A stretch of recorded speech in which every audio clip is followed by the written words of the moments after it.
So hello students, it's Wasim sir here और जो हम लोग सीखने वाले हैं engineering mechanic subject. Engineering mechanic subject जो कि इंजीनियरिंग के फर्स्ट ईयर में होता है, common to all the branches, जिसका हम लोग ने लास्ट लेक्चर में moment of a force chapter start किया था, जिसके हम लोग वेरिग्नोस थ्योरम के प्रॉब्लम्स देख रहे थे, है ना। अभी तक हम लोगों ने 11 प्रॉब्लम्स सॉल्व किए हैं, जिसके वीडियोस ऑलरेडी यूट्यूब पे अपलोडेड है। अगर आप लोगों ने नहीं देखा है तो लिंक नीचे डिस्क्रिप्शन में दिया हुआ है, पहले जाकर वीडियोस देख लीजिए। आज हम लोग basically moment of a force का प्रॉब्लम नंबर 12 सॉल्व करने वाले हैं, जो कि मुंबई यूनिवर्सिटी के मई 2016 में पूछा हुआ प्रॉब्लम है ना। और जिसका स्टेटमेंट एकदम सिंपल सा है, देखो क्या दिया है, replace the given force system as shown in figure by a single force with respect to point C, है ना।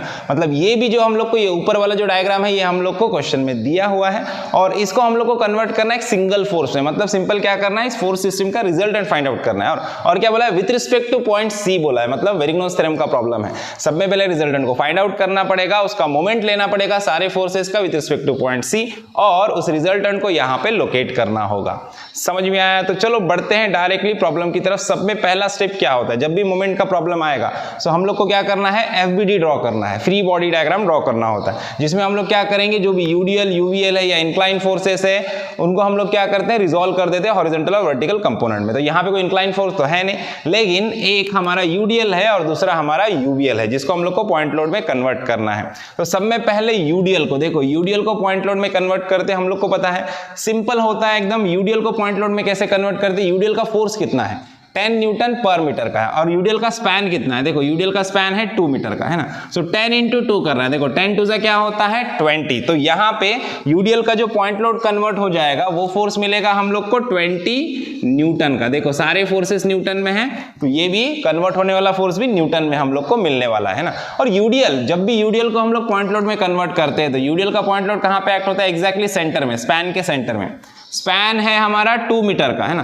सो 2 मीटर के सेंटर में, मतलब ये वाला डिस्टेंस हो जाएगा 1 मीटर और ये भी हो जाएगा 1 मीटर, है ना। तो यूडीएल को पॉइंट लोड में कन्वर्ट कर लिया है, जो पॉइंट लोड है उसको एज इट इज यहाँ पे लिख दो, है ना।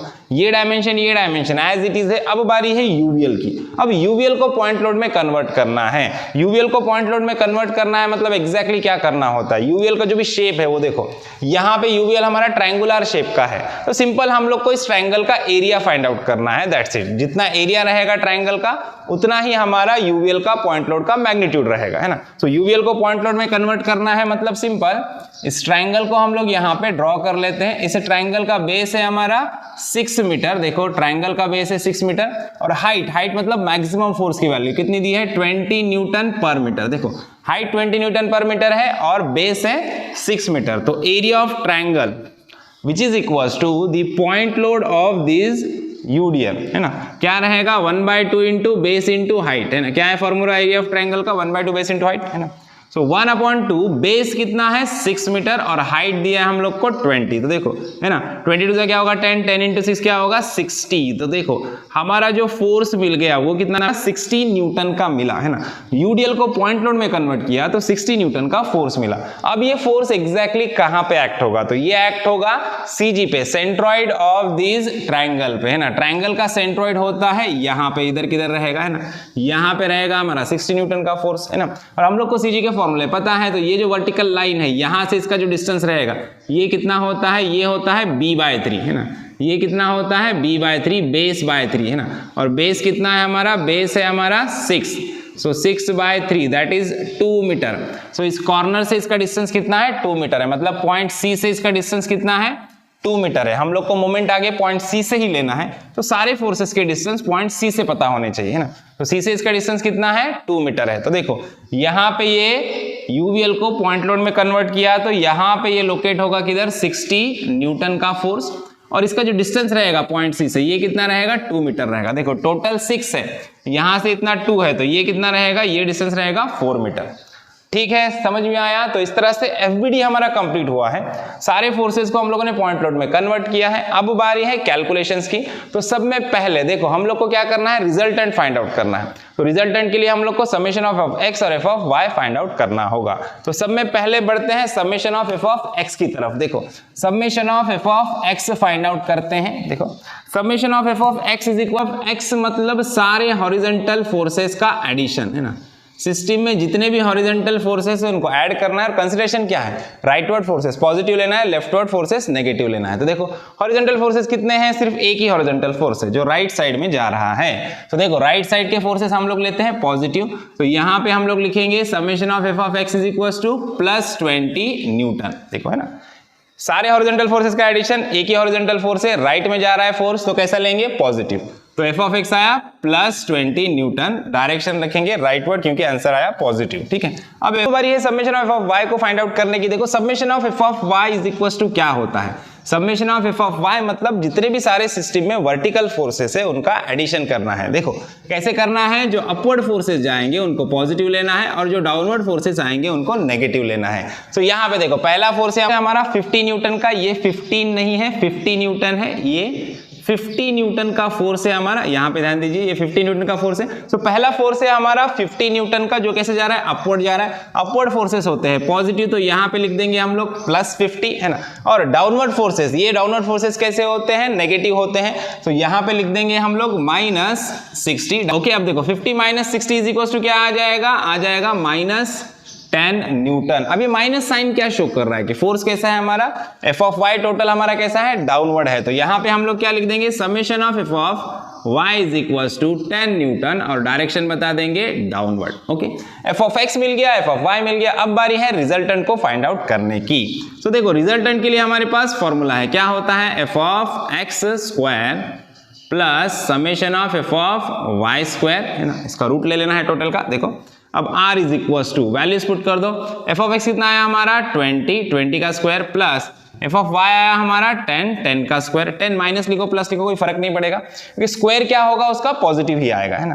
तो देखो ये वैल्यू को अच्छे से कैल्सियम में पुट करो और कैलकुलेट करो, तो यहां से आपको रिजल्टेंट का वैल्यू मिल जाएगा 22.36 न्यूटन है ना, ये मिल गया रिजल्टेंट का वैल्यू। अब रिजल्टेंट का एंगल कितना है, उसका एंगल की वैल्यू निकालते हैं हम लोग। देखो एंगल की वैल्यू निकालने के लिए हमारे पास फॉर्मूला है tan theta is equal to क्या होता है, under mod F of y by F of x है ना।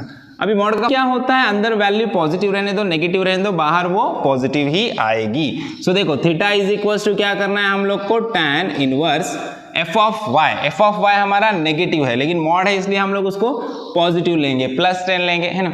और उसके बाद एफ ऑफ एक्स हमारा कैसा है, पॉजिटिव है ऑलरेडी 20, तो यहाँ पे 20 लिख दो। अब देखो tan इनवर्स 10/20 या 1/2 करो, तो यहाँ से हम लोग को थीटा का वैल्यू मिल जाएगा 26.56 डिग्री। देखो तो थीटा हम लोग को मिल गया 26.56 डिग्री है ना।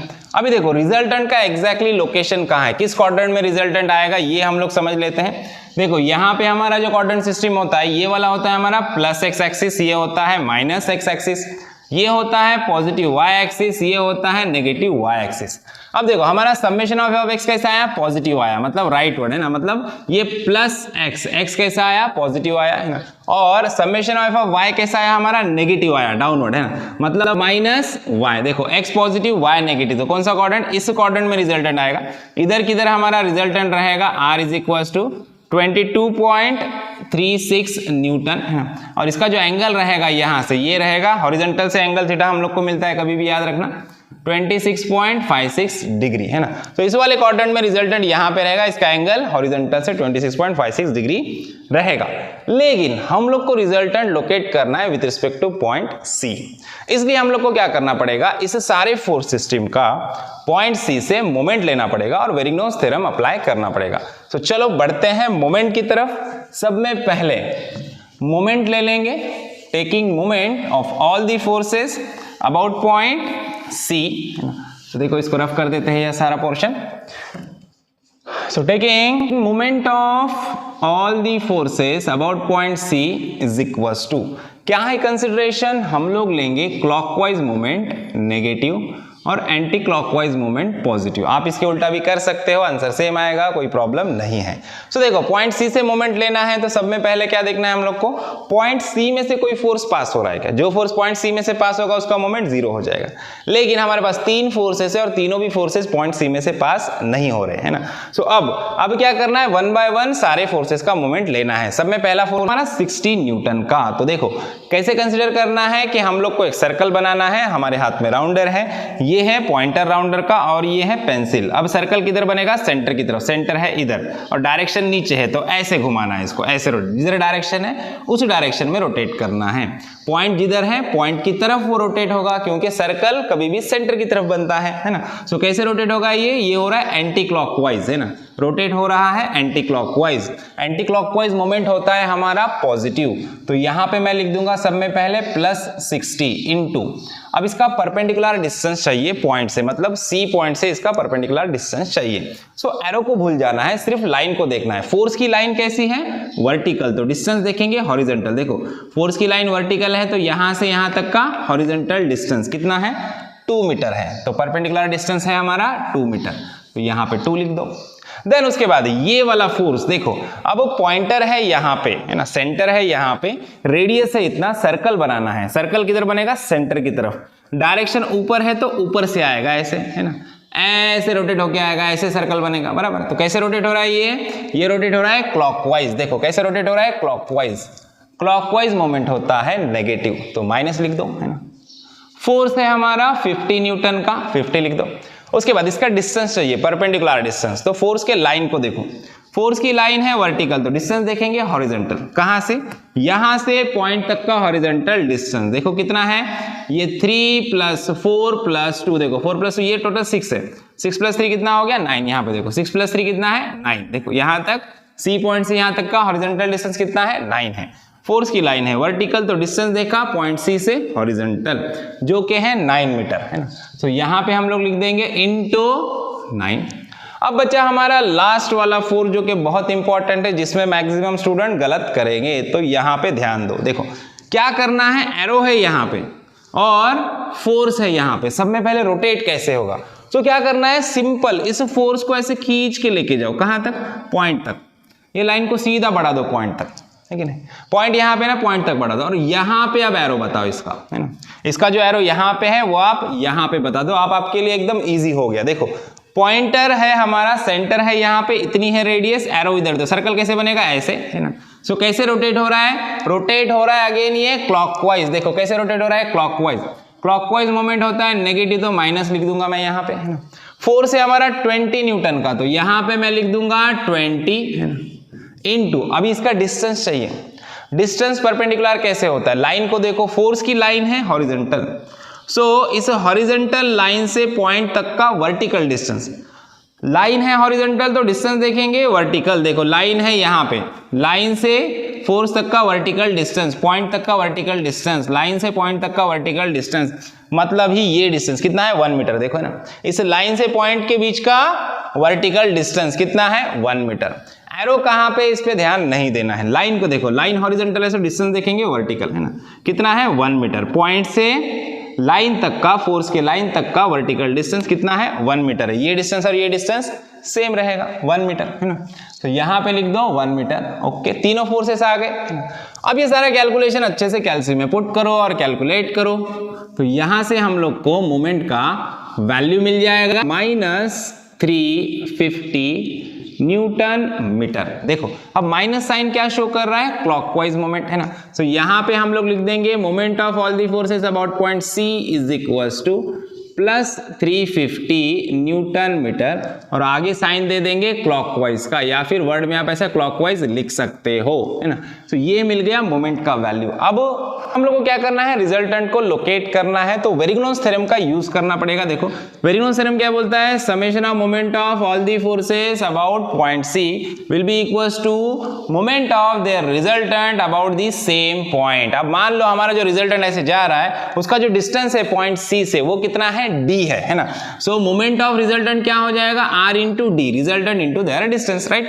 अभी d की वैल्यू निकालना है, तो d इज इक्वल्स टू क्या हो जाएगा, moment of all the forces about point c upon ये r इधर डिवीजन में आ जाएगा, इधर मल्टीप्लिकेशन में इधर आया तो डिवीजन में आएगा, है ना।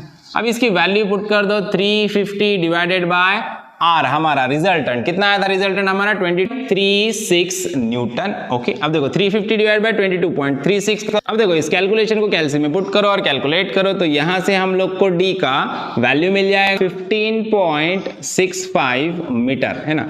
मतलब जो भी हमारा रिजल्टेंट है, रिजल्टेंट का जो परपेंडिकुलर डिस्टेंस है ना, वो कितना है 15.65 मीटर है। अब देखो रिजल्टेंट यहाँ पे नहीं रहेगा, थोड़ा दूर रहेगा, लेकिन हम लोग यहाँ पे अभी डायग्राम में इसको ऐसे लोकेट करके बता रहे हैं कि यहाँ पे हमारा रिजल्टेंट है। रिजल्टेंट ऐसे जाएगा, ये इसका डायरेक्शन रहेगा। रिजल्टेंट की वैल्यू है 22.36 न्यूटन। इसका हॉरिजेंटल से जो एंगल है थीटा जो हम लोगों ने निकाला है वो है 26.56 डिग्री, है ना। और इस रिजल्टेंट का इस पॉइंट सी से जो परपेंडिकुलर डिस्टेंस है, ये जो परपेंडिकुलर डिस्टेंस है डी जो हम लोगों ने फाइंड आउट किया, ये वाला फाइंड आउट किया, है ना। अब ये जो परपेंडिकुलर डिस्टेंस है डी, ये कितना है 15.65 मीटर है। ये वाला डिस्टेंस हम लोग को मिला है। और अगर हम लोग को और प्रिसाइज इसको लोकेट करना है तो हम लोग को ये जो देखो इस लाइन को, लाइन डीसी को जहां पे ये रिजल्टेंट कट कर रहा है, इस पॉइंट से इस पॉइंट सी तक का जो डिस्टेंस रहेगा, ये वाला डिस्टेंस, है ना, इसको क्या बोलते हैं हम लोग, इसको बोलते हैं एक्स इंटरसेप्ट, है ना।